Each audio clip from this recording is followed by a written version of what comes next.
Everyone, it's Lotus here. So, as a millennial, my experience growing up with Harry Potter is probably fairly similar to a lot of people my age. I remember being a bright eyed preteen when I first discovered the works of J.K. Rowling. My brother already had the first three volumes, and while he didn't show much interest in them, I quickly devoured those books as soon as I got my hands on them. I remember waiting in line at the bookstore for the next installment, The Goblet of Fire, and it was an unparalleled literary experience. I couldn't get enough of this magical world where children were at the forefront of the story. The fate of their world rested in their unskilled hands while they juggled their magical studies. What made these books so adored by millions all over the world? Well, for one thing, they're relatable. These books were written for children, and Rowling's style of writing, while viewed by many as unpolished and unsophisticated, was incredibly resonant with imaginative children. What is viewed by many literary critics as her weakness, her lack of descriptions for characters and settings, was a huge strength in a children's series. Kids could read about Hermione, Ron, and Harry and more easily picture themselves and their friends on these adventures. Speaking of friends,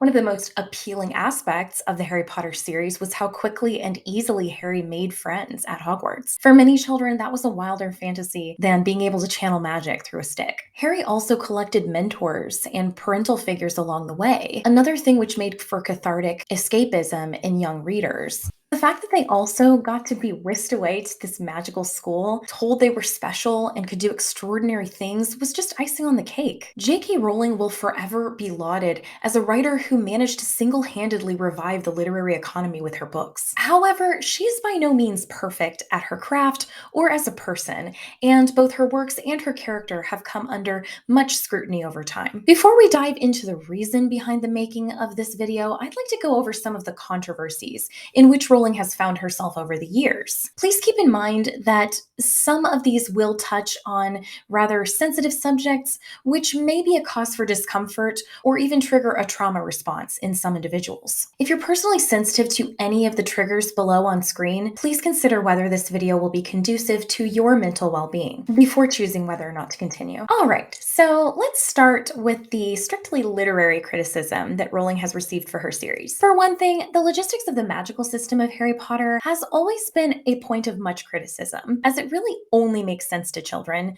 who couldn't be bothered to question its machinations. Study hard, practice the words and the wand waving enough, and you can master any spell, Rowling seemed to say. But of course, that didn't really explain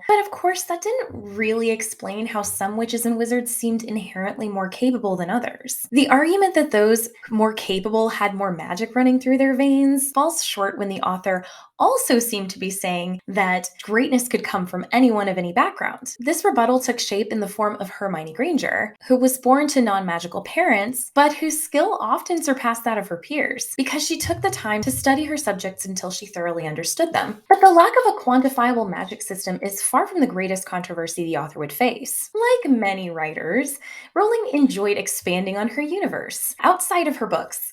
Some of these expansions came in the form of blog posts on Pottermore, while others came in the form of tweets. The more controversial entries were usually the latter. For example, this little tidbit that we received from the Pottermore Twitter profile back in 2019. Hogwarts didn't always have bathrooms. Before adopting Muggle plumbing methods in the 18th century, witches and wizards simply relieved themselves wherever they stood and vanished the evidence. Hashtag National Trivia Day. Pretty gross, right?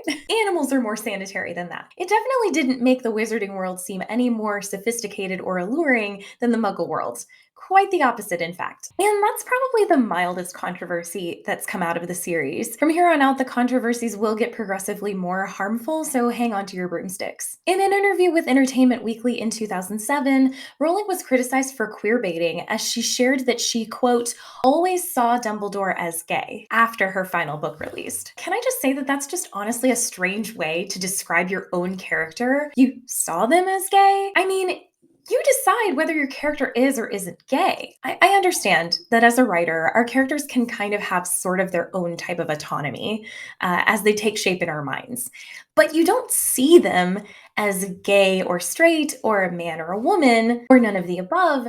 You know don't you? And it's not like she's saying she discovered this about her character in retrospect, which can happen. She claims that she always saw him as gay. It just kind of came off as her pulling that idea out of thin air to add diversity after the fact. She also got in hot water when the award winning Black actress Noma Dumezweni was cast as Hermione for the stage production The Cursed Child. There was some controversy from racists at the casting, and Rowling defended the casting, stating that she never explicitly described Hermione's race or skin color. Unfortunately, this also came off as her adding diversity after the series had ended. While the defense of a Black casting was appreciated by many, it seemed dismissive to others, as adding this inclusion appeared once again to be an afterthought for the author. What makes this inclusion even more disingenuous is that Rowling actually did describe Hermione's skin color in the books. Rowling tweeted, "Canon, brown eyes, frizzy hair, and very clever. White skin was never specified. Rowling loves Black Hermione," after someone asked what she felt about the Black casting. Unfortunately, someone else replied to that and had a snippet included from The Prisoner of Azkaban where Rowling did describe Hermione's skin tone. Quote, "Hermione's white face was sticking out from behind a tree." Oops. Some have pointed out that this is probably for the best, however, since Hermione, as a Muggle-born witch, was the target of most of the racially charged verbal abuse in the series. Moving on, there was also some unfortunate subtext uncovered, which was most notably highlighted back in December by Jon Stewart on his podcast, The Problem with Jon Stewart. In the episode clip, which I'll link down below, he describes the Green Gods goblins as anti-Semitic caricatures of Jewish stereotypes, specifically those which could be found in the publication The Protocols of the Elders of Zion. For those who aren't aware, The Protocols of the Elders of Zion, which was first partially released in 1903 in a Russian newspaper, is attributed with spreading the anti-Semitic conspiracy theory that Jewish people are vying for world domination. Despite how outlandish this sounds and how many times it's been categorically disproven, this conspiracy theory is unfortunately still perpetuated by many far-right activists to this day. Jon Stewart has since come out to say that he doesn't believe that Rowling actually put anti-Semitic caricatures in her texts, and that he was just having a lighthearted conversation. In an article by Times News World Network, Dave Rich, director of policy at the Jewish charity Community Security Trust, was quoted, "J.K. Rowling has been very supportive of the Jewish community in recent years, and tweeted repeatedly against anti-Semitism, so it's hard to imagine that she used anti-Semitic caricatures in her books. Sometimes a goblin is just a goblin." It is important to note that it is still entirely possible that the author accidentally coded some of her mythical creatures poorly, as we are all products of our surrounding cultures, and anti-Semitism is still rampant to this day. Speaking of poorly coded mythical creatures, house elves have been rightly highlighted as having an inherently problematic design. For those unaware, house elves are literally creatures who live to serve humans. They're humanoid creatures who have effectively been domesticated, and who now seem to find no purpose outside of serving their wizard masters. The concept of sapient creatures who are capable of autonomous thought and speech, yet who can't stand the idea of living individual lives apart from indentured servitude, is a terrible design choice. In the fourth Harry Potter book, Hermione is made aware of this facet of wizarding culture and is rightly horrified, though her disgust is played off as a joke. Essentially, Hermione was viewed as just not getting it because she was Muggle-born, though Harry didn't seem to have the same convictions despite having grown up in the same Muggle world that she did. Now that we've covered most of the controversies revolving around Rowling's actual works, it's time to talk about the controversy. You know the one. It's the reason for all of the outrage surrounding the once beloved author who so quickly fell from grace with a few strokes of her keyboard. The history of trans acceptance within our society has been a long and complicated one, and it's still ongoing to this day. According to an article released by Forbes in November of last year, 2021 was known as the deadliest year for trans people to date, as nearly 400 gender-diverse people were murdered.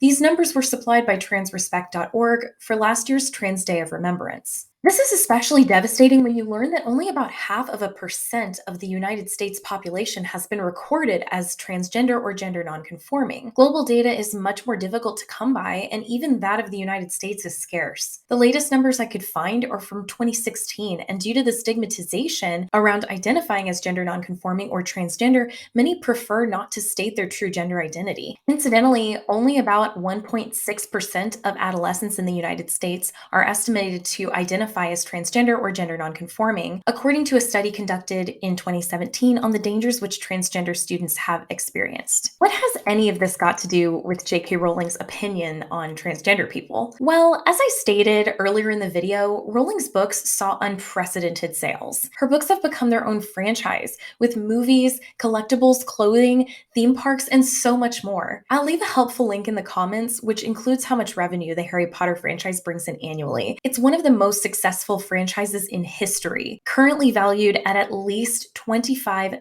billion.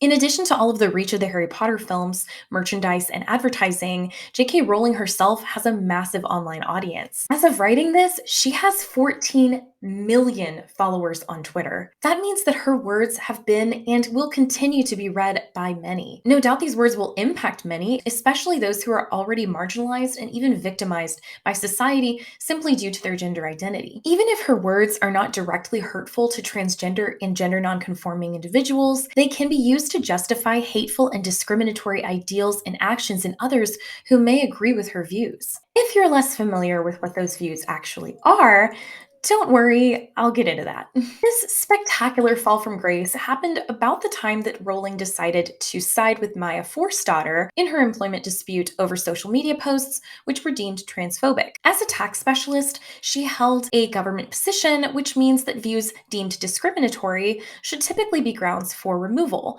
This was ultimately what occurred, as Forstater was fired from her job and subsequently sued her employer, claiming that her views should be protected under the Equalities Act. While Forstater claimed that she respected people's pronouns and rights to freedom of expression, she also believes that enforcing the dogma that trans women are women is totalitarian. It's a common tactic for people to claim to respect pronouns and freedom of expression while comfortably misgendering trans individuals on the misconception that the terms man and woman cannot possibly be in reference to gender but only attributed to sex. Thereby, they disqualify trans people from claiming to be a man or a woman on the basis of their gender identity and relegate those terms simply to apply only to their biological sex. Forstater can claim all she wants to respect pronouns and rights to freedom of expression, but her social media posts seem to show a very different level of tolerance. For example, someone tweeted Maya Forstater asking, "Are you saying that trans women are not women? I'm a bit confused." Maya Forstater stated in response, "Yes, I think that male people are not women. I don't think being a woman/female is a matter of identity or womanly feelings. It is biology. People of either sex should not be constrained or discriminated against if they don't conform to traditional gender expectations." Note how she used the terms woman and female as though they were interchangeable terms sharing the same meaning. Forstater's claim is that one's biological sex cannot be changed, and that is true, hence why we no longer refer to transgender individuals by an outdated term. She makes this claim as a means of redirecting the argument, which wasn't about whether one's biological sex can be changed. The argument was, were your tweets dismissive of the gender identity of trans people? To which the answer is pretty clearly yes. However, her version of the argument made her look like a beacon of truth in a society which appeared to have lost its comprehension of reality. Rowling seems to believe this, as she herself states in the opening of her essay, which she wrote defending her views, quote, "For people who don't know, last December I tweeted my support for Maya Forstater, a tax specialist who lost her job for what were deemed transphobic tweets. She took her case to an employment tribunal, asking the judge to rule on whether philosophical belief that sex is determined by biology is protected in law. Judge Taylor ruled that it wasn't," unquote. Forstater lost her initial lawsuit under Judge James Taylor, but later appealed her case and won her appeal, a victory which Rowling celebrated. Again, she is celebrating this win on the basis that the belief which Forstater claimed was the reason for her firing, not on the online behaviors which have earned her the ire of trans activists everywhere. Despite Rowling's view of Forstater's court victory, the Center for Global Development called the win a step backwards for inclusivity and equality for all. Speaking of Rowling's essay, buckle up because we're going to spend a bit of time here. Rowling states in her essay that her first misstep was liking a tweet by a transphobic individual rather than screenshotting it for her research. A bold and strange claim in itself. How does that even happen? And couldn't she have just as easily unliked the content? It's possible that she didn't see that she liked it, but I'm probably putting more thought into this than Rowling herself. Moving on. She goes on to say that her next controversial step was to follow Magdalene Burns, who was known for opposing legislative processes which supported the rights of transgender individuals. She goes on to say that her next controversial step was to follow Magdalene Burns, who was known for opposing legislative processes which supported the rights of transgender individuals. According to Rowling, quote, months later, I compounded my accidental like crime by following Magdalene Burns on Twitter. Magdalene was an immensely brave young feminist and lesbian who was dying of an aggressive brain tumor. I followed her because I wanted to contact her directly, which I succeeded in doing. However, as Magdalene was a great believer in the importance of biological sex and didn't believe lesbians should be called bigots for not dating trans women with penises, dots were joined in the heads of Twitter trans activists, and the level of social media abuse increased. Really, Joe? That was Magdalene's only crime? Interesting, because according to her Wikipedia page, all of which have sources cited with working links, she was also known for arguing against gender self identification. Speaking on the subject of sex, gender, and sexuality, Burns stated, quote, you don't get assigned reproductive organs. Males are defined by their biological sex organs. Likewise, homosexuals are people who are attracted to the same biological sex, unquote.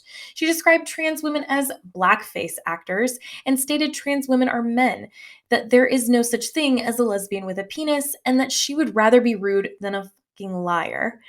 She described trans activism as a men's rights movement. She was also critical of the LGBT charity Stonewall. Interesting. Here we can see the pattern forming of the type of ideology which Rowling supports. Rowling supports people who don't understand the difference between gender and sex, and thereby disqualify transgender people from having a space to exist safely with respect to their identity. Rowling then goes on to explain why she keeps speaking up rather than keeping her head down. Number one, she cites her charity work, which, according to her, shares a focus on children and women, and donates to medical research for MS, which treat women and men differently, again referring to biological sex. This she's so carefully inserted as a testament to her shining moral character. Number two, she cites again her concern for children in relation to the transgender issues due to her time as a teacher. Another reminder of her moral character. Number three, her books have been banned on numerous occasions, so she's a huge advocate for free speech, which in this case has much more to do with how free she is to express her opinions on transgender identity rather than the trans rights movement itself. This is arguably her primary concern if you pay close attention to her words throughout her essay. I'll quote her directly here. Quote, I'm concerned about the huge explosion in young women wishing to transition and also about the increasing numbers who seem to be detransitioning, returning to their original sex, because they regret taking the steps that have in some cases altered their bodies irrevocably and taken away their fertility. Some say they decided to transition after realizing they were same-sex attracted, and that transitioning was partly driven by homophobia, either in society or in their families. Unquote. Again, note that she uses the term sex interchangeably with gender in a place where this would be inaccurate. None of the claims which Rowling makes in her essay are followed up with any sources. As for her concerns for young women wishing to transition, she is referring to young girls, children in all other parts of this section. This renders her claims of an explosion of youths transitioning and a social contagion a complete non issue. It's important to note that children are not supplied hormone therapy by doctors. While it may happen illegitimately, no doctor is legally permitted to supply hormone therapy to minors. In the UK, where 16 is the legal drinking and consenting age, that is the age at which point one may begin the process of hormone replacement therapy or HRT. HRT is more difficult to reverse and can result in infertility, a risk which increases with time. Again, children are not supplied hormone replacement therapy. The most that a doctor will typically do for a child who has been diagnosed with gender dysphoria is to apply pubertal blockers with parental consent. So, Rowling's concern over the premature transitioning of children with gender dysphoria is one which is entirely unfounded. On the issue of pubertal blockers being supplied to minors, this again can only be done with parental consent. So, Rowling can rest assured that she doesn't need to worry about these children, as none of them are hers. The idea that transitioning is some sort of fad or that it's a social contagion spreading throughout peer groups of minors is a theory which was proposed by the physician researcher whom Rowling cites, Lisa Littman. Littman is an assistant professor of the practice at Brown University. Littman's theory, rapid onset gender dysphoria, was formulated from the answers that she gathered from concerned parents in response to polls posted on notoriously anti-transgender sites. Fourth Wave Now, Transgender Trend, and Youth Trans Critical Professionals. Good faith scientific data collection requires objectivity, professional peer review, and a diverse data pool at the very least. This study unfortunately had none of the above prior to its publishing. The parents questioned were supplied the survey and allowed to complete it in their own time, unmonitored. No screening process was listed beforehand. I'm not a scientist or a researcher by any stretch, but even I can see that this study is at best an assistant professor's hasty attempt to earn notoriety and admiration in her field, and at worst, it is a bad faith study crafted to stir up fear and transphobia in parents. If you'd like to see the study for yourself, I've posted a link to all of my sources for each section of this video in the pinned comment. I've also included the notes from the academic journal on the study as they attempted to retain their credibility. Ultimately, even if this study had any merit at all, and this actually was a phenomenon of children abruptly sharing discontent with their gender identity, I understand that that can be scary to some parents. However, even in this study, one of the data points states that 2/3 of the children who had expressed discontent with their gender had been diagnosed with mental illness. If a child is unhappy, they're going to try to find a reason why, and they're going to share it with their peer groups. Just talk to your children and try to be understanding. It isn't the end of the world if they do actually end up being dissatisfied with their gender. Back to Rowling, she briefly shares her own experience with gender identity issues as a teenager, bookending that section with another fun fact she pulls out of nowhere. Quote, "A man who intends to have no surgery and take no hormones may now secure himself a gender recognition certificate and be a woman in the sight of the law. Many people aren't aware of this," unquote. She states this as if it's something to be concerned about. Many people aren't aware of this, as though they should be. They should be aware. They should be wary. It's cause for concern. Rowling is concerned, so therefore you should be too. But why is J.K. Rowling so concerned about this? How does it affect society at large if someone decides to acquire a gender recognition certificate without intending to undergo surgery or hormone therapy? Well, according to Rowling, this will give violent cis men the pass that they apparently needed to infiltrate women's restrooms. Quote, "I believe the majority of trans-identified people not only pose zero threat to others, but are vulnerable for all the reasons I've outlined. Trans people need and deserve protection. So I want trans women to be safe. At the same time, I do not want to make natal girls and women less safe. When you throw open the doors of bathrooms and changing rooms to any man who believes or feels he's a woman, and as I've said, gender confirmation certificates may now be granted without any need for surgery or hormones, then you open the door to any and all men who wish to come inside. That is the simple truth," unquote.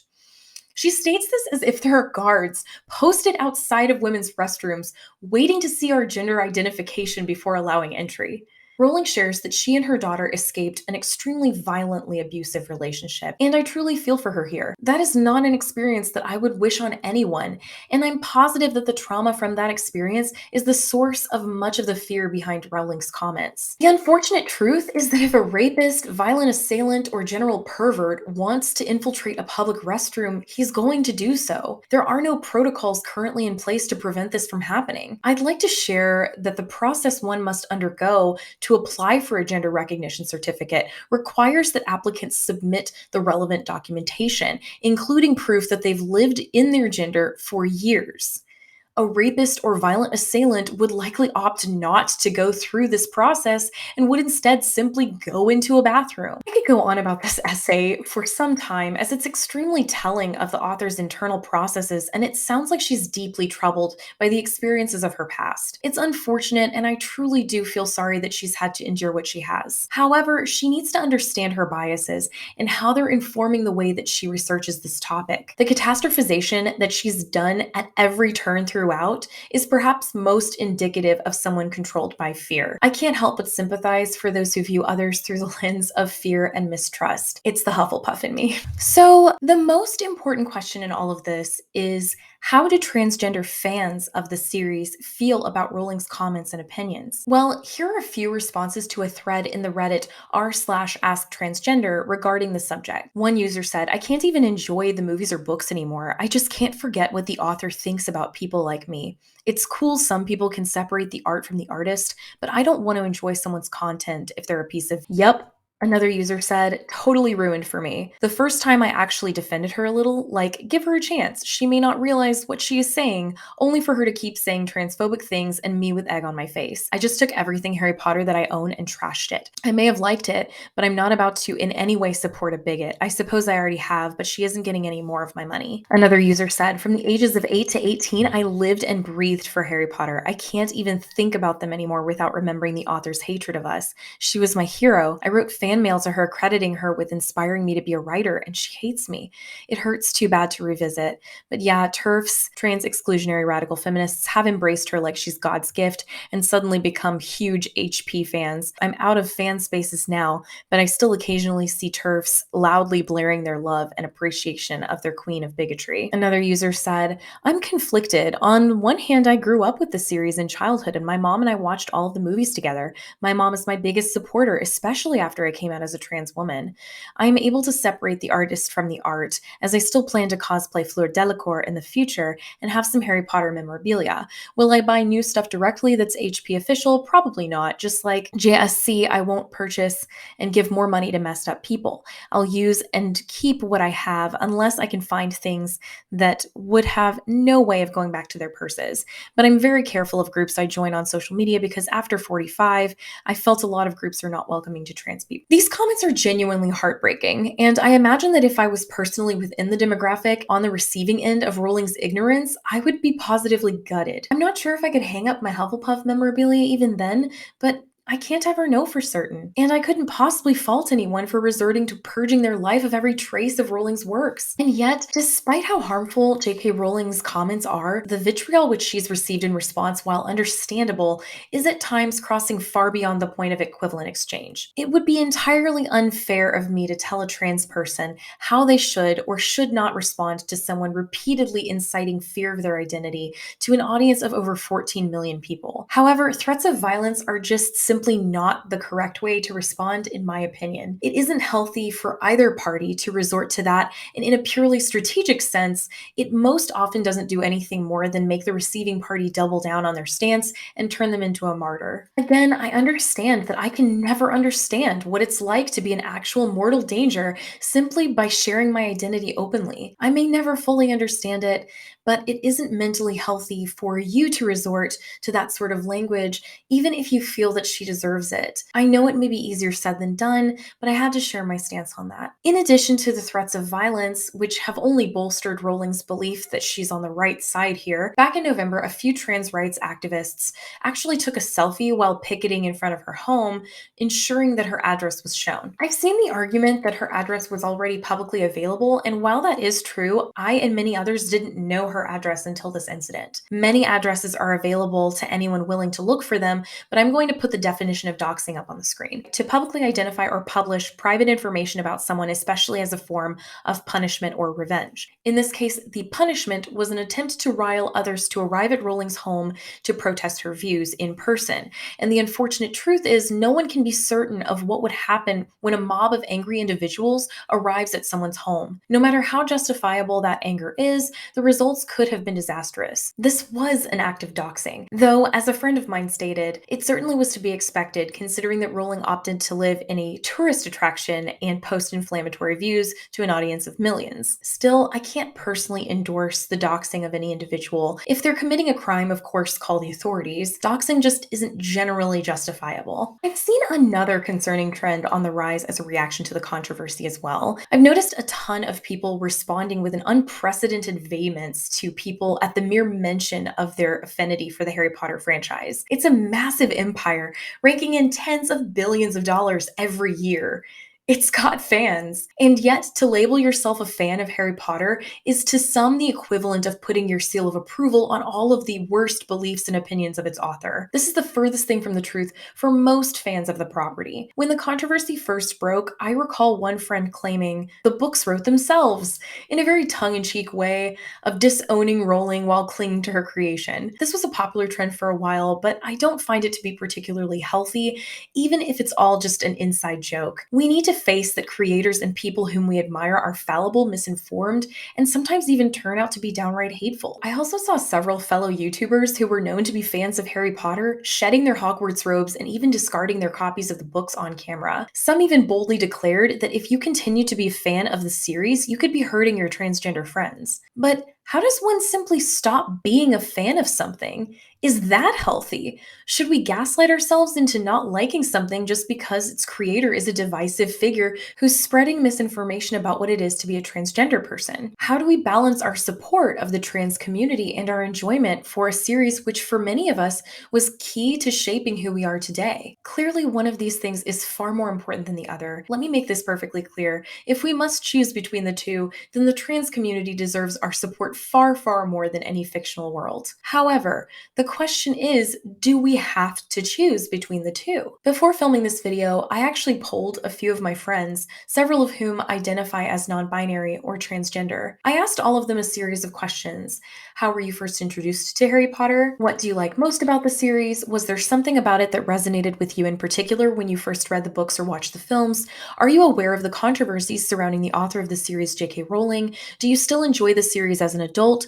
Would you still spend money on Harry Potter merchandise and or activities, movies, theme parks, etc.? Why or why not? The answers I received in response were really informative, and some of them were surprisingly personal. As much as I'd sincerely love to read all of their responses in this video, I'll read just a few responses that particularly stuck out to me and compile them all in a doc, which I'll link down below. Friend number one identifies as non-binary. Their pronouns are they, them, it, and its. The question was there something about it that resonated with you in particular when you first read the books or watched the films? And they said, even though Harry was locked up and kept away from the world, people fought to integrate him, and his friends took care of him and made sure they were able to help make his life a bit better. Would you still spend money on the Harry Potter merchandise and or activities? Why or why not? Only fan-made, they said. I'm tired of J.K. Rowling's antics and would like to do whatever I can to make sure she doesn't get any more money from me as someone queer and gender nonconforming / non-binary. For number two, they go by they, them.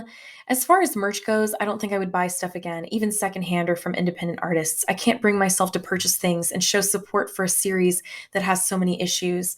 As a kid, it was easy to not see it and to just take everything at face value. But as an adult, I can see the issues as well as the problematic and frankly borderline bigoted subtext in the writing. And I can't make myself buy something that could be mistaken for support, especially not as a trans person. I liken it to people of color seeing a Confederate flag. That person could easily just be really proud of being Southern, or they could want me dead. Same with Harry Potter merch at this point. This person could just be a really big Potterhead, or they could agree with the Turf Queen herself and think that trans people are violent predators and want to harm us. It's just a game of Russian roulette I'm not willing to put someone else through. Another friend, whose pronouns are she and her, said, I was introduced to the series by my older sister when I was 9.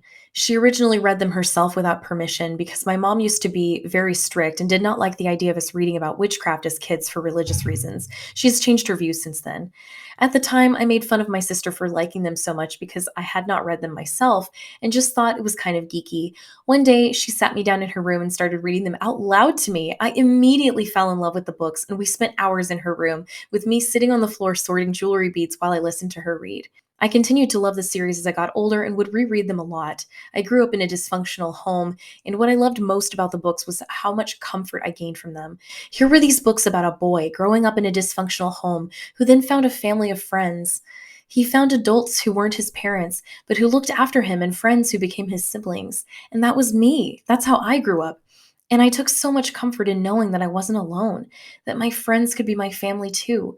The books made me feel less alone. I actually made a few pie charts of the responses to the last three questions. I'll put those up on the screen now. In response to the question, are you aware of the controversies surrounding the author of this series, J.K. Rowling? 100% of my friends said yes. Do you still enjoy the series as an adult?